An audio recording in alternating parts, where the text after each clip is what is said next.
Subscribe करिए हमारे channel target UP TET CTET को और बेल आइकन को दबाइए।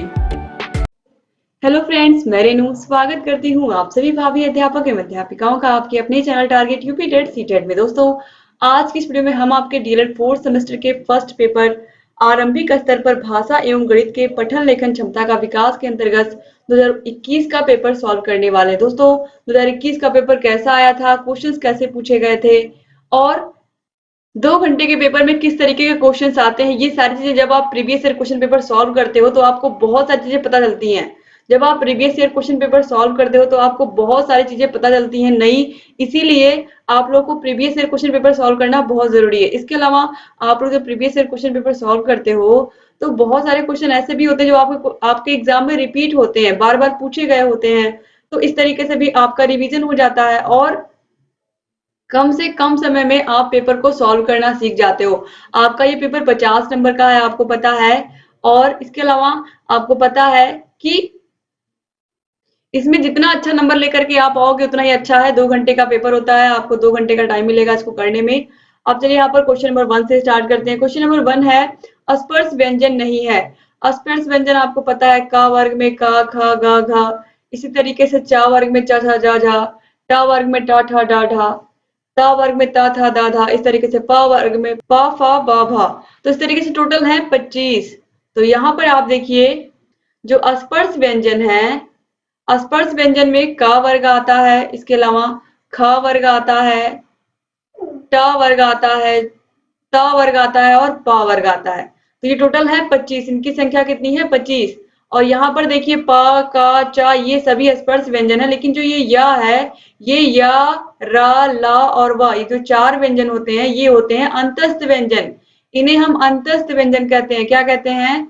अंतस्थ व्यंजन कहते हैं। ये बार बार एग्जाम में पूछे गए, तो ये अंतस्थ व्यंजन होते हैं। ठीक है, अब अंतस्थ व्यंजन के यहाँ पर अब देखेंगे तो यह जो है ये अंतस्थ व्यंजन है, ये स्पर्श व्यंजन नहीं है। अब इसके बाद देखिए क्वेश्चन नंबर 2 पूछा है, श वर्ण का उच्चारण स्थान है। दोस्तों, जो ये श है, इस सा का उच्चारण स्थान होता है मूर्धा, विटूषणाम मूर्धा। तो यहाँ पर देखिए मूर्धा में कौन कौन सा था? ट वर्ग आता है, ट, ठ, डा, ढा, इसके अलावा शा भी आता है और री भी आता है। ठीक है, इसके बाद क्वेश्चन नंबर 3 है, ज्ञा वर्ण किन 2 वर्णों से मिलकर के बना है? तो जो ज्ञा वर्ण है ये जा और इया से मिलकर के बना है, और आपको पता है जो छ है ये क और श से मिलकर के बना हुआ है, जो स्रा है ये श और र से मिलकर के बना हुआ है, और जो त्र है ये त और र से मिलकर के बना हुआ है। तो इस तरीके से ये 4 संयुक्त वर्ण होते हैं, इनको आप याद रखिएगा क्योंकि ये बार बार एग्जाम में पूछे गए हैं। क्वेश्चन नंबर 4 है, अंग और आहा वर्ण क्या कहलाते हैं? आप सभी को पता है कि जो अंग और आहा वर्ण है ये कहलाते हैं अयोग वाह। क्या कहलाते हैं? अयोग वाह कहलाते हैं। क्वेश्चन नंबर 5 है, साइलेंट या मूक मौन वर्णों का प्रयोग कहाँ होता है? साइलेंट वर्ड का यूज हम कहाँ करते हैं? आप हिंदी में जो चीजें आपने लिखी हैं, जो अक्षर लिखा है आपने, वही आप पढ़ते हो, लेकिन इंग्लिश में आप नाइफ को क्या लिखते हो? इस तरीके से। यहाँ पर देखिए नाइफ में के क्या है? साइलेंट है। तो इस तरीके से जो इंग्लिश है इसमें बहुत सारे वर्ड क्या होते हैं? साइलेंट होते हैं। जैसे कि साइकोलॉजी है तो आप उसको लिखते किससे हो? पी से लिखते हो। तो इस तरीके से यहाँ पर ऑप्शन आ जो है ये सही हो जाएगा। क्वेश्चन नंबर 6 है, महाप्राण वर्ण कौन कौन से होते हैं? तो महाप्राण वर्ण जो होते हैं वो सभी वर्गों के दूसरे और चौथे वर्ण क्या होते हैं? महाप्राण होते हैं। तो यहाँ पर ऑप्शन सा जो है ख और घ, ये देखिए क वर्ग में ख दूसरे नंबर पर और घ चौथे नंबर पर आता है। तो ये दूसरे और चौथे वर्ण क्या होते हैं? महाप्राण होते हैं। क्वेश्चन नंबर 7 है, संज्ञा शब्द होते हैं विकारी शब्द, अविकारी शब्द, यौगिक या फिर योग रूढ़। दोस्तों, जो संज्ञा शब्द होते हैं ये होते हैं, तो दोस्तों जो संज्ञा होती है ये क्या होती है? ये विकारी होती है। क्यों विकारी होती है? क्योंकि जो संज्ञा शब्द होते हैं इनके वचन में परिवर्तन हो सकता है, और जो अविकारी शब्द होते हैं इन्हें हम अव्यय शब्द कहते हैं। और ये शब्द, ये जो अव्यय शब्द होते हैं, इन शब्दों पर न तो लिंग का न तो वचन का कोई प्रभाव नहीं पड़ता है, जैसे कि हे, अरे, ये शब्द। ठीक है, और जो संज्ञा शब्द होते हैं, संज्ञा शब्दों के बारे में पूछा गया। संज्ञा आपको पता है किसी भी व्यक्ति वस्तु या स्थान के नाम को संज्ञा कहते हैं। तो जो संज्ञा होती है इसमें आप देखिए जैसे लड़का है तो लड़का को हम लड़के कह सकते हैं, लड़कों कह सकते हैं। और व्यक्ति है, व्यक्ति को व्यक्तियों कह सकते हैं। इसके अलावा पत्ता को पत्ते कह सकते हैं। तो इस तरीके से जो संज्ञा शब्द होते हैं ये विकारी शब्द होते हैं। इनका वचन से प्रभाव पड़ता है, इनमें वचन से लिंग से प्रभाव पड़ता है। फिर क्वेश्चन नंबर 8 है सर्वनाम के भेद होते हैं। सर्वनाम दोस्तों, सर्वनाम जो होता है ये संज्ञा के स्थान पर प्रयोग होने वाले शब्द होते हैं, आपको पता है। सर्वनाम टोटल 6 भेद होते हैं। पहला होता है पुरुषवाचक सर्वनाम, दूसरा होता है निश्चयवाचक सर्वनाम, तीसरा होता है अनिश्चयवाचक सर्वनाम, चौथा होता है प्रश्नवाचक सर्वनाम, छठवां होता है संबंधवाचक सर्वनाम। दोस्तों कितने हो गए? 6 हो गए। सर्वनाम के 6 भेद होते हैं। निश्चयवाचक सर्वनाम, अनिश्चयवाचक सर्वनाम, पुरुषवाचक सर्वनाम, संबंधवाचक सर्वनाम, प्रश्नवाचक सर्वनाम और निजवाचक सर्वनाम। इसके बाद क्वेश्चन नंबर 9 है वाच्य कितने प्रकार के होते हैं? तो वाच्य 3 प्रकार के होते हैं, कतिर्वाच्य, कर्मवाच्य और भाववाच्य। तो ऑप्शन आ जो है ये बिल्कुल सही हो जाएगा। क्वेश्चन नंबर 10 है इनमें से कौन सा उद्धरण या विराम चिन्ह है? इसमें से कौन सा उद्धरण या विराम चिन्ह है? तो आपको पता है कि उद्धरण चिन्ह का प्रयोग हम करते हैं जब किसी ने कोई स्टेटमेंट दिया हो, किसी ने कोई बात कही हो तो उसकी बात को ज्यों का त्यों हम रख रहे हैं, तो यह होता है उद्धरण चिन्ह। तो ये है डबल इन्वर्टेड कॉमा जिसको इंग्लिश में हम बोलते हैं। तो यहाँ पर ऑप्शन सा जो है ये सही हो जाएगा। ये डबल इन्वर्टेड कॉमा है और ये सिंगल इन्वर्टेड कॉमा है। तो याद रखिएगा आप लोग इस तरीके से। क्वेश्चन नंबर 11 है संबोध निर्माण का चरण है मिलान करना, तुलना करना, एक और दो दोनों, या फिर इनमें से कोई नहीं। दोस्तों संबोध निर्माण का चरण है मिलान करना, तुलना करना, ये सारी चीजें बिल्कुल सही है।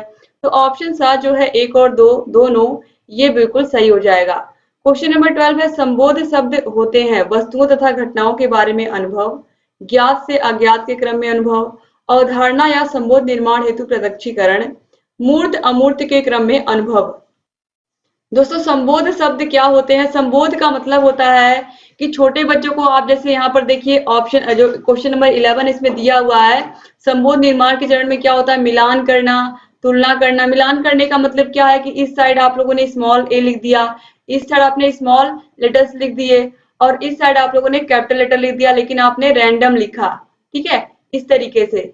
तो बच्चे को आपने मिलाने को कह दिया, तो जो चीजें उसको दिखाई दे रही है, जो मूर्त है, वो क्या कर रहा है? उनको मिला रहा है। अब इन्हीं चीजों से वो क्या करेगा? अमूर्त चीजों के बारे में भी सीखेगा। तो इस तरीके से जो मूर्त अमूर्त का अनुभव है वो हमें यहाँ पर मिलता है संबोध शब्द में। तो यहाँ पर ऑप्शन द जो है मूर्त अमूर्त के क्रम में हमें अनुभव प्राप्त होते हैं, ठीक है। तो इससे बच्चे सीखते ही हैं, यानी कि यहाँ पर अगर देखा जाए तो ये इनडायरेक्टली ये ऑप्शंस भी सही ही पाए जाएंगे। वस्तु और घटनाओं का भी बच्चे क्या लेते हैं? अनुभव ही तो लेते हैं।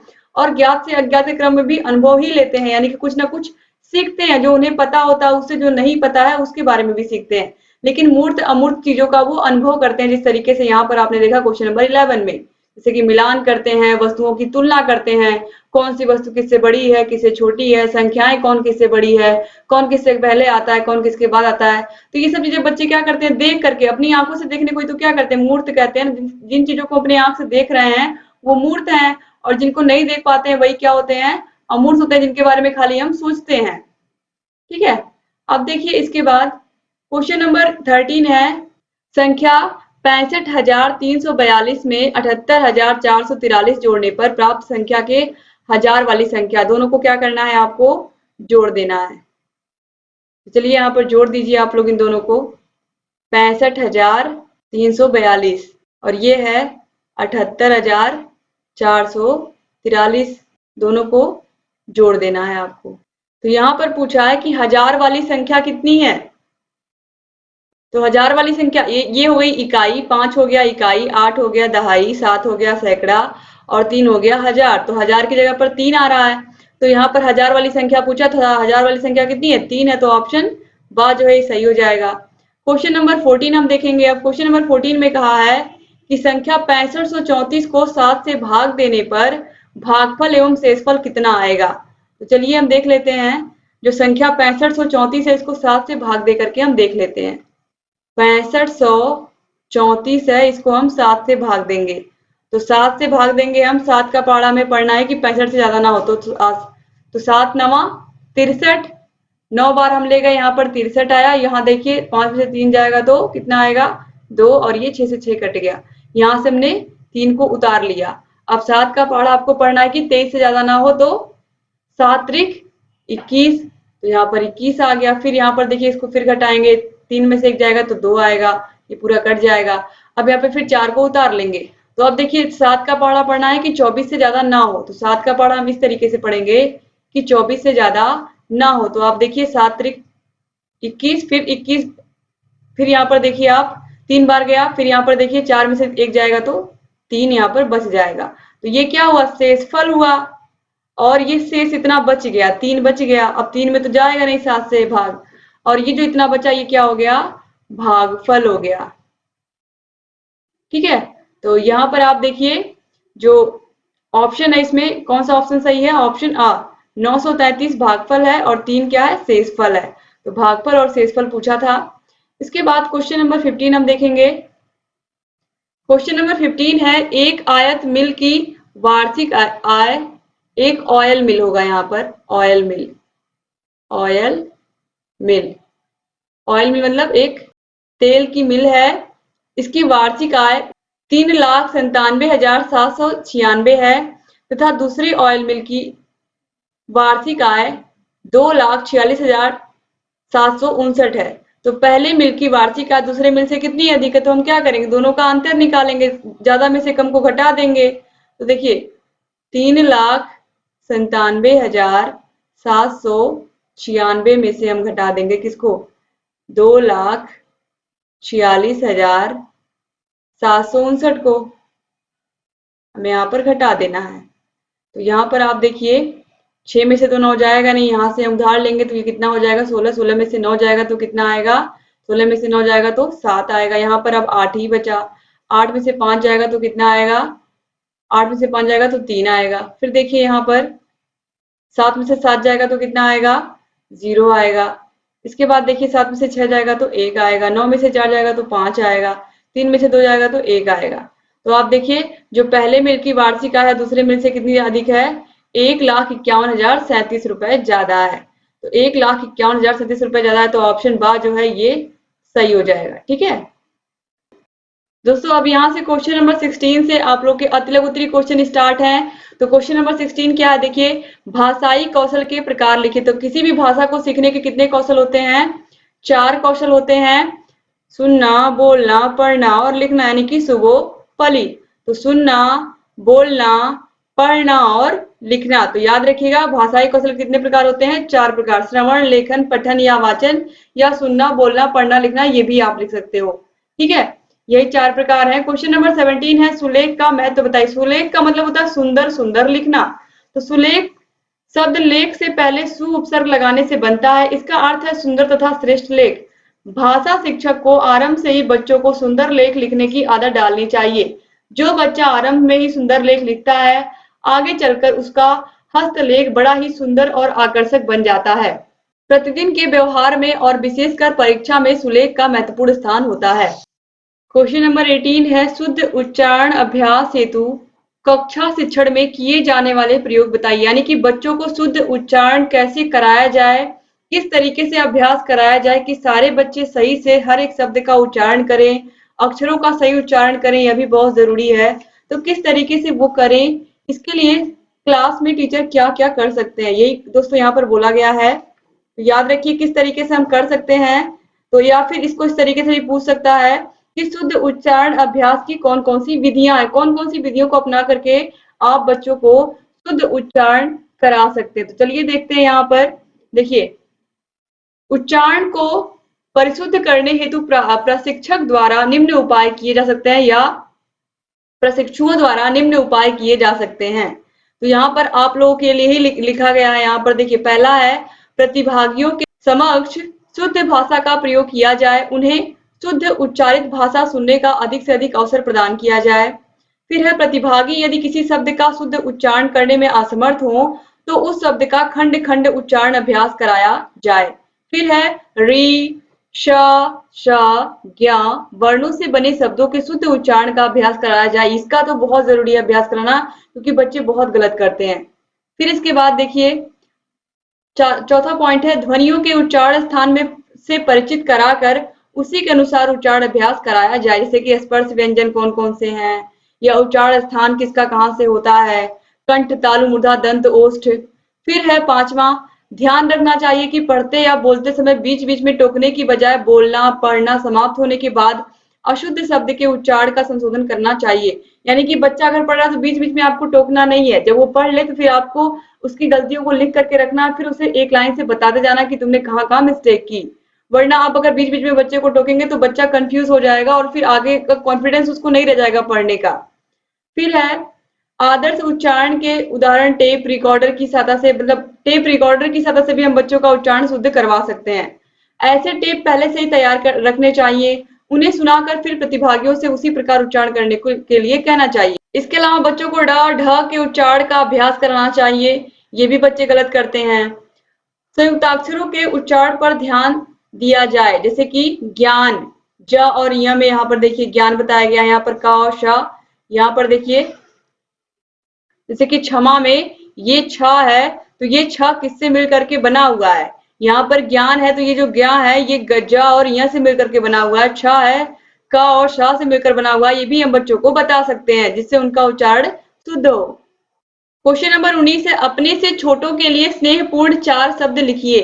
तो अपने से छोटों के लिए अगर हम उनको पत्र लिख रहे हैं तो हम इस तरीके के शब्दों का प्रयोग कर सकते हैं, या तो हम उन्हें अगर बुला रहे हैं, उनसे कुछ कह रहे हैं, संबोधन कर रहे हैं, तो भी हम उनको इस तरीके के शब्दों से बुला सकते हैं। प्रिय, अनुज, चिरंजीवी, शुभाकांक्षी। फिर है क्वेश्चन नंबर 20, अव्यय को सो उदाहरण समझाइए। अव्यय किसे कहते हैं? तो अव्यय का शाब्दिक अर्थ होता है जो व्यय ना हो, जिन शब्दों के उपयोग से वाक्य में लिंग, वचन, पुरुष, कारक, काल आदि की वजह से कोई भी परिवर्तन नहीं होता है, अव्यय शब्द कहलाते हैं। यानी कि ये खर्च नहीं होते हैं, व्यय नहीं होते हैं, ये ज्यों के त्यों बने होते हैं, न लिंग का कोई प्रभाव पड़ता है, न वचन का, न पुरुष का, न कारक का, न काल का, कोई भी प्रभाव इन पर पड़ता नहीं है, ये ज्यों का त्यों ही रहते हैं। ठीक है, तो इन्हें हम क्या कहते हैं? अव्यय शब्द कहते हैं। अव्यय शब्द हर स्थिति में अपने मूल रूप में रहते हैं। इन शब्दों को अविकारी शब्द भी कहते हैं। अव्यय शब्दों को ही अविकारी शब्द कहते हैं, ये आप बिल्कुल याद कर लीजिए, बार बार एग्जाम में पूछा गया है ये। उदाहरण के लिए आज, कल, इधर, उधर, किंतु, परंतु, लेकिन, जब तक, अब तक, कब तक, कहां तक इत्यादि, ये कभी नहीं चेंज होते हैं, ये शब्द कभी नहीं चेंज होते हैं। तो ये क्या होते हैं? अविकारी शब्द होते हैं। जैसे कि लड़का है तो लड़के का क्या हो गया? लड़का है तो लड़के हो गया, पत्ता है पत्ते हो गया। तो जो संज्ञा शब्द होते हैं, सर्वनाम शब्द होते हैं, ये चेंज हो जाते हैं, लेकिन अव्यय शब्द नहीं चेंज होते हैं। इसीलिए संज्ञा सर्वनाम को क्या कहते हैं? विकारी शब्द कहते हैं। और यहाँ पर जो शब्द आपको दिए हुए ये सब क्या है? अविकारी हैं। क्वेश्चन नंबर 21 है, अनुनासिक ध्वनि युक्त 4 शब्द लिखिए। अनुनासिक शब्दों का मतलब होता है जिन पर चांद बिंदु लगा हो। तो यहाँ पर देखिए जैसे कि हंसी, हंसी यहाँ पर ह पर चांद बिंदु है, फिर चांद, 5, मुंह, ये सब क्या है? इसके अलावा गांधी, गांव, ये सब क्या है? अनुनासिक ध्वनियों से युक्त शब्द हैं। फिर है 22 नंबर क्वेश्चन, संयुक्त स्वर कौन कौन से हैं? विच्छेद सहित लिखिए। दोस्तों संयुक्त स्वर का मतलब होता है ऐसे स्वर जो 2 स्वरों से मिल करके बने होते हैं। तो यहाँ पर देखिए आप ए, ऐ, ओ और औ, यही 4 वर्ण हैं जो संयुक्त हैं। तो देखिए ए, ऐ, ओ और औ। तो ए जो है ये अ और ई से मिलकर के बना है ए, और जो ऐ होता है यह अ और ए से मिलकर के बना होता है ऐ। अब इसके बाद देखिए ओ और औ बचे, तो ओ और औ कैसे होंगे? जो ओ है ये आप देखिए यहाँ पर जो ओ है यह अ और ऊ से मिलकर के बना होता है ओ, और जो औ होता है यह अ और ओ से मिलकर के बना होता है औ। तो यही 4 संयुक्त स्वर होते हैं, इनको आपने देख लिया कैसे ये बने होते हैं। अब इसके बाद क्वेश्चन नंबर 23 हम देखेंगे। क्वेश्चन नंबर 23 क्या है? ध्यान से देखिएगा। राम ने रावण को मारा, वाक्य को कर्मवाच्य में परिवर्तित करिए। तो ये हो जाएगा रावण राम के द्वारा मारा गया, रावण राम के द्वारा मारा गया। इसके बाद क्वेश्चन नंबर 24 है, लिखना सिखाने की पद्धतियों को बताइए। तो लिखना सिखाने की पद्धतियों में मॉन्टेसरी विधि, रूपरेखा विधि, अनुकरण विधि, मनोवैज्ञानिक विधि, चित्र विधि, पेस्टोलॉजी की रचनात्मक प्रणाली, जैकार्टॉट विधि, ये सभी है। इसमें मॉन्टेसरी विधि, चित्र विधि, मनोवैज्ञानिक विधि, अनुकरण विधि, इनको आप जरूर याद रखिएगा, और पेस्टोलॉजी की रचनात्मक प्रणाली। क्वेश्चन नंबर 25 है, पठन की क्रिया में आरोह अवरोह का मतलब क्या होता है? बच्चा पढ़ रहा है तो आरोह अवरोह क्या, हम उसको क्या बताएंगे, इसका क्या मतलब है? देखिए, पठन की प्रक्रिया में जब तक उचित आरोह अवरोह का समावेश नहीं होता है तब तक उसमें सार्थकता उत्पन्न नहीं होती है और न ही पाठ्य वस्तु का भाव ग्रहण हो पाता है। पाठ्य वस्तु के भाव के अनुसार उचित आरोह अवरोह का अभाव उसके भाव ग्रहण करने में भ्रम उत्पन्न कर देता है। इसलिए पठन का मूल तत्व आरोह अवरोह है। अनेक अवसरों पर छात्रों द्वारा उचित आरोह अवरोह का ध्यान न रखते हुए पठन किया जाता है और इससे बच्चों को क्या होता है, भ्रम हो जाता है, कहाँ पर पूर्ण विराम लगाना है, कहाँ पर अल्प विराम लगाना है, बच्चों को ये पता ही नहीं होता है। तो इसीलिए बहुत जरूरी है कि बच्चों को आरोह अवरोह, कहाँ पर ठहरना है, कहाँ पर तेज बोलना है, कहाँ धीरे बोलना है, किस तरीके से, ये इसका बच्चों को जरूर ज्ञान दिया जाए। क्वेश्चन नंबर 26 है, अग्नि के 4 पर्यायवाची लिखिए। तो अग्नि के अनल, आग, पावक, दहन, ये सब क्या है? आग के पर्यायवाची शब्द हैं। क्वेश्चन नंबर 27 है, घटाने से क्या आशय है? घटाना एक संख्या से दूसरी संख्या को कम करना घटाना कहलाता है। एक संख्या में से दूसरी संख्या को हम कम कर देते हैं तो उसी को क्या कहते हैं? घटाना कहते हैं। जैसे कि 5 है, 5 संख्या में से हमने 3 संख्या निकाल दी तो कितने हो गए? 2 बचा। तो इस तरीके से हम क्या करते हैं? एक संख्या में से दूसरी संख्या को हम कम कर देते हैं। तो घटाना जोड़ का विलोम यानी कि उल्टी प्रक्रिया है। क्वेश्चन नंबर 28 है, संबोध निर्माण के चरण से आप क्या समझते हैं? गणित की शिक्षा में संख्या बोध का अर्थ है संख्याओं का अंतः प्रज्ञात्मक समझ या बोध। संख्याओं के बोध में संख्याएं, उनका परिमाण, उनका परस्पर संबंध, छोटा बड़ा आदि तथा उन पर संक्रिया करने से वे कैसे प्रभावित होते हैं आदि सभी चीजें सम्मिलित हैं। क्वेश्चन नंबर 29 है, किसी संख्या के भाजक 9 है, भागफल 7 है और शेषफल 6 है, तो भाज्य ज्ञात कीजिए। दोस्तों, आपको पता है कि भाज्य बराबर क्या होता है? भाज्य बराबर भाजक गुणे भागफल धन शेषफल होता है। तो यहाँ पर आप देखिए, भागफल कितना दिया हुआ है? 7 है, शेषफल 6 है, तो प्लस शेषफल पहले 6 हम यहाँ लिख देते हैं शेषफल के नीचे। अब यहाँ पर भाजक कितना हुआ है? 9 है, और गुणे भागफल कितना है? 7 है। तो 7 गुणे 9, 7 9 63 और 6 63 और 6 कितना हो गया यहाँ पर? ये हो गया 69। तो ये इसको मत आप याद रखिए, इस तरीके से आप करेंगे तो आपको कभी नहीं भूलेगा। भाज्य बराबर भाजक गुणे भागफल धन शेषफल। तो भाजक 9 था, भागफल गुणे 7 और धन शेषफल 6। तो इस तरीके से हमने क्या किया, यहाँ पर इनको जोड़ लिया, इनका गुणा कर लिया भाजक और भागफल का, और यहाँ पर शेषफल 6 को जोड़ दिया इसमें। तो ये 63 और 6 69 आ गया। तो कितना आ गया यहाँ पर? आंसर तो सही दिया है, 69। ठीक है। अब इसके बाद क्वेश्चन नंबर 30 हम देखेंगे। क्वेश्चन नंबर 30 है, किसी पुस्तकालय में एक अलमारी में 725 पुस्तकें आती हैं, तब 7,19,925 पुस्तकों को रखने के लिए कितनी अलमारियों की आवश्यकता होगी? हमें कुछ नहीं करना है, हमें 725 से इस 7,19,925 में भाग दे देना है। ठीक है। तो यहाँ पर आप देखिए, पहले हम 9 बार ले जाएंगे तो ये आ जाएगा 6,525। इसको घटा लेंगे हम, 9 में से 5 जाएगा, 4 आएगा, फिर 9 में से 2 जाएगा, यहाँ पर आप देखिए 7 आएगा, और उसके बाद यहाँ पर 11 में से 5 जाएगा तो 6 आएगा। अब ये 674 आ गया। फिर यहाँ पर ये 2 उतर जाएगा। अब देखिए यहाँ पर 6,742 आ गया, और 6,525 है, यहाँ पर आप देखिए 9 बार गया, तो फिर एक बार हम फिर 9 बार ही ले जाएंगे। तो 9 बार यहाँ पर हम ले जाएंगे, तो आप देखिए 9 बार ले जाएंगे तो फिर यही 6,525 ही आएगा। तो 6,525 ही आएगा। अब देखिए 12 में से 5 जाएगा, कितना आएगा? 7 आएगा। फिर उसके बाद देखिए 4 में से 2 जाएगा तो 2 आएगा, 7 में से 5 जाएगा तो 2 आएगा, 227 यहाँ पर आ गया, और ये 5 को हमने उतार लिया। अब हम यहाँ पर देखिए, हम 725 का गुणा तब तक करेंगे जब तक 2,275 से कम या इसके बराबर ना आ जाए। तो हम 3 बार ले जाएंगे अगर, तो आप देखिए 3 बार ले जाएंगे अगर 725 का पढ़ा 3 बार पढ़ेंगे तो ये हो जाएगा 12 में से 5 गया तो यहाँ पर 7 आया। अब यहाँ पर 3 बचा, 3 में से 2 जाएगा तो 1 आएगा, क्योंकि यहाँ हमने 2 से उधार ले लिया था, 4 में से 1 ले लिया था तो ये 12 हो गया था।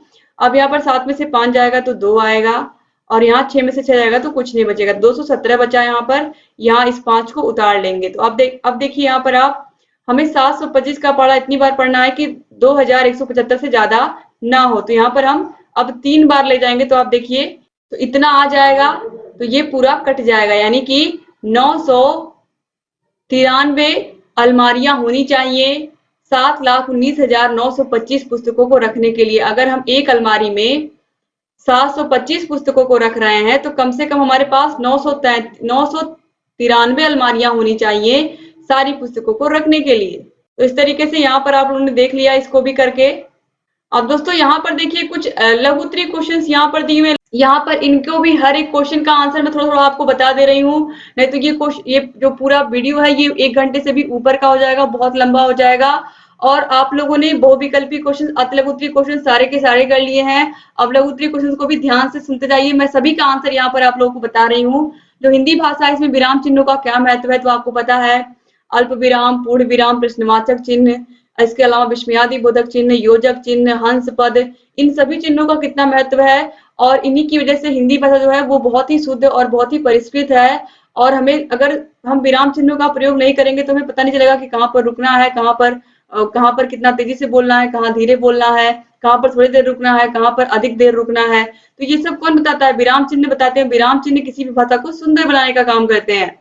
फिर है प्राथमिक स्तर पर चित्र पठन के महत्व को स्पष्ट करिए। प्राथमिक स्तर पर बच्चे सबसे पहले स्कूल में आते हैं तो उन्हें चित्र पठन ही कराया जाता है, यानी कि बच्चे अमरूद को पहले देखेंगे फिर वो आ लिखना सीखेंगे। इसी तरीके से आम को पहले दिखाएंगे हम उनको, तब उनको आ बताएंगे। तो इस तरीके से चित्र पठन बहुत बहुत महत्वपूर्ण होता है। फिर है वर्तनी सुधार हेतु कक्ष में किए जाने वाले हेतु अपने सुझाव लिखिए। तो वर्तनी सुधार हम कैसे कर सकते हैं? सबसे अच्छा तरीका है कि बच्चों को हम बोलने का या उच्चारण का अभ्यास करवा सकते हैं। बच्चों को खेल खेल में वर्तनी उनकी शुद्ध करा सकते हैं वर्णों की सहायता से। ठीक है, इसके बाद देखिए अल्प प्राण एवं महाप्राण ध्वनियां कौन कौन सी होती हैं? तो पहला, तीसरा और पांचवा जो होते हैं ये क्या होते हैं? अल्प प्राण। और दूसरे और चौथे वर्ण जो होते हैं वर्गों के, ये क्या होते हैं? महाप्राण होते हैं। इसके बाद देखिए अर्थ की दृष्टि से वाक्यों के भेद बताइए। दोस्तों मैंने आपको क्लास में भी पढ़ाया है और मास्टर वीडियो में भी आपको बताया है। मास्टर वीडियो जिसमें मैंने पूरी वीडियो में पूरे विषय को एक ही वीडियो में पढ़ा दिया है, उस वीडियो में भी मैंने आपको बताया है कि जो वाक्य होते हैं वो कितने प्रकार के होते हैं? 8 प्रकार के होते हैं। अर्थ की दृष्टि से वाक्य 8 प्रकार के होते हैं। विधिवाचक या विधानवाचक वाक्य, निषेधवाचक वाक्य, उसके बाद है फिर आज्ञासूचक वाक्य, फिर प्रश्नवाचक वाक्य, फिर पांचवा है विस्मयादि बोधक वाक्य, फिर उसके बाद है इच्छा बोधक वाक्य, फिर है संदेह सूचक वाक्य, फिर है संकेतार्थक वाक्य। तो ये सभी आप लोगों को याद होने चाहिए क्योंकि ये सभी बहुत ही इंपॉर्टेंट हैं। इसके बाद है क्वेश्चन नंबर 36, लिखना सिखाने हेतु मारिया मांटेसरी का मत क्या है? दोस्तों मारिया मांटेसरी के मत के अनुसार उन्होंने कहा है कि किस तरीके से बच्चे जब अपनी उंगलियों से पेन को पकड़ना सीखते हैं, लिखना सीखते हैं, तो लिखना जो है एक मानसिक प्रक्रिया है। इसमें बच्चे केवल लिखते नहीं है, केवल हाथों से लिखते नहीं है, बल्कि उसमें उनका दिमाग भी चलता है। यानी कि बच्चे जब लिखते हैं तो हाथों से क्या करते हैं? हाथों की मांसपेशियां लिखने में काम आती है ना। तो इस तरीके से बच्चों की शारीरिक क्रिया भी होती है लिखते समय। ये मारिया मांटेसरी का मत है और इन्होंने बच्चों को लिखना सिखाने में बहुत बहुत बड़ा योगदान दिया है मारिया मांटेसरी ने।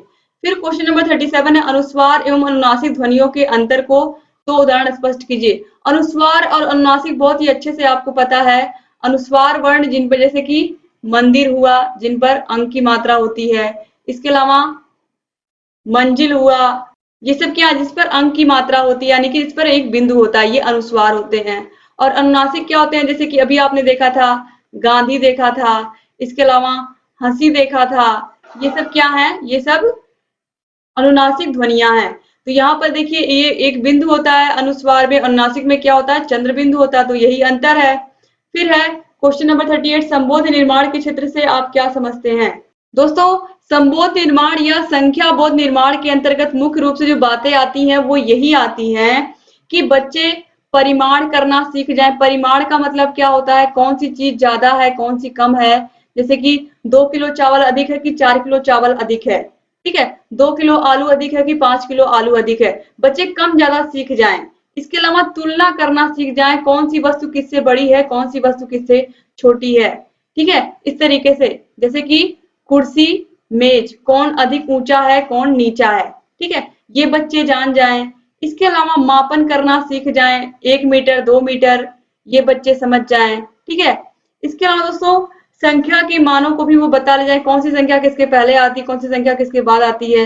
ये सब चीजें क्या है, ये सब चीजें बच्चों का संबोध निर्माण करने में योगदान देती हैं, यानी कि इसी से बच्चे सीखते हैं, ठीक है। इसके बाद है इकाई से दहाई तक बढ़ने में आने वाली समस्याएं क्या हैं। दोस्तों यहाँ पर देखिए इकाई से दहाई तक बढ़ने में आने वाली समस्याएं क्या होती हैं। तो बच्चों को इकाई और दहाई के बारे में, जैसे कि 1 से लेकर के 9 तक की जो संख्याएं होती हैं ये इकाई होती हैं, जैसे ही 10 आता है ये दहाई हो जाता है, ठीक है। तो हम बच्चों को इस तरीके से भी समझा सकते हैं कि मान लीजिए बच्चों को हमने ये बता दिया कि बच्चे को हमने 11 तीलियां दे दी, इस तरीके से माचिस की 11 तीलियां दे दी, 11 तीलियां हमने यहाँ पर दे दी और उसको कहा कि 10 तीलियों का बंडल बनाओ। तो 10 तीलियों का उसने बंडल बनाया, उसमें से एक क्या हुई, एक बच गई। तो अब उसको हम यहाँ पर बताएंगे कि इस 11 में जो 10 है, यानी कि 11 और 1, इस तरीके से 10 और 1 को मिलकर के तो 11 हुआ। तो 11 में ये जो 1 है ये इकाई है और ये जो 1 है ये क्या हो गई, दहाई के स्थान पर आ गई। यानी कि जो 10 वस्तुएं होती हैं उनसे मिलकर के दहाई बनता है। तो ये बच्चों को जब आप सिखाओगे तो बहुत ही आसानी से वो सीख जाएंगे, ठीक है। तो इकाई और दहाई का कॉन्सेप्ट बच्चों को इस तरीके से माचिस की तीलियों की सहायता से हम बच्चों को बता सकते हैं, या बीजों की सहायता से, मोतियों की सहायता से भी बच्चों को बता सकते हैं।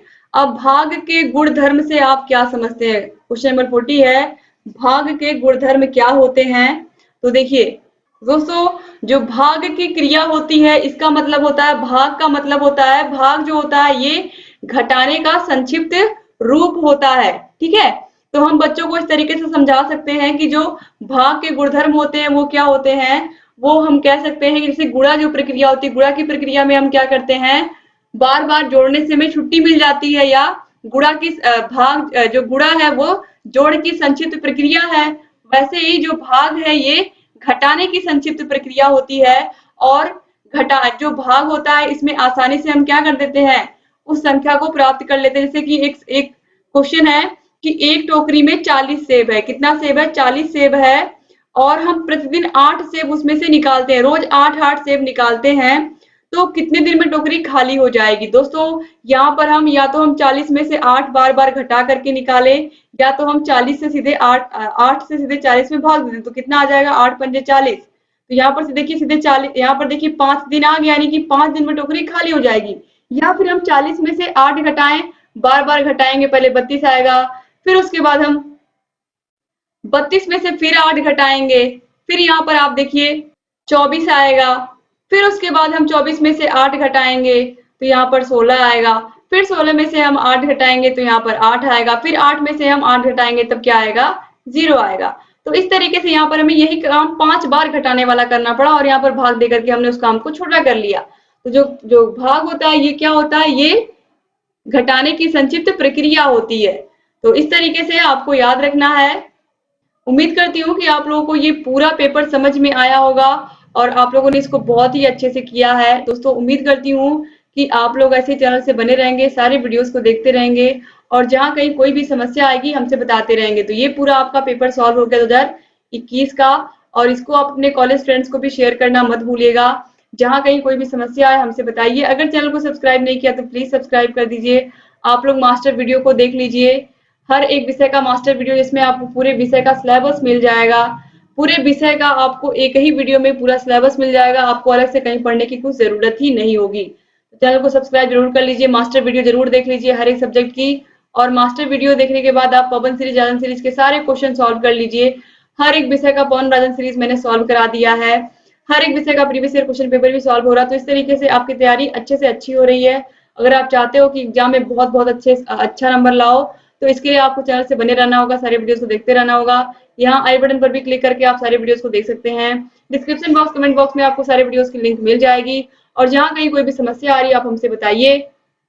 आपकी सारी समस्याओं का समाधान target UP TET CTET channel करता है, लगातार करता रहेगा। बस आप ऐसे चैनल से बने रहिए और उम्मीद करती हूँ कि आप लोग सारे वीडियोस को ऐसे ही देखते रहेंगे। और हर एक सब्जेक्ट की वीडियो की लिंक आपको डिस्क्रिप्शन बॉक्स, कमेंट बॉक्स मिल जाएगी। 8 के आठों विषयों की मास्टर वीडियो, 8 के आठों विषयों की पवन सिंह जायन सीरीज की पूरी प्लेलिस्ट आपको मिल जाएगी। आप सभी को देखिए। और अगर आपको सभी विषयों की पीडीएफ चाहिए तो पीडीएफ के लिए आप ऐप को डाउनलोड कर लीजिए। Target UP TET CTET app में आपको सारे विषयों की पीडीएफ मिलेगी और हर एक विषय की तैयारी आप आसानी से कर सकते हो कम से कम समय में। तो उम्मीद करती हूँ कि आप जरूर पीडीएफ को डाउनलोड करोगे। आप लोग जरूर ऐप को डाउनलोड करके पीडीएफ भी देखोगे। और अगर आप ऐप में वीडियोस को देख रहे हो तो कोई ऐड या कोई प्रचार भी नहीं आएगा। आसानी से आप सारे वीडियोस को देख सकते हैं और जहाँ कहीं कोई भी समस्या है हमसे बता सकते हैं। एक बार फिर से आप सभी भाई बहनों का बहुत बहुत शुक्रिया। ऐसे चैनल से बने रहिए, सारे वीडियोस को देखते रहिए और जहाँ कहीं कोई भी समस्या आ रही है हमसे बताते रहिए। जय हिंद दोस्तों।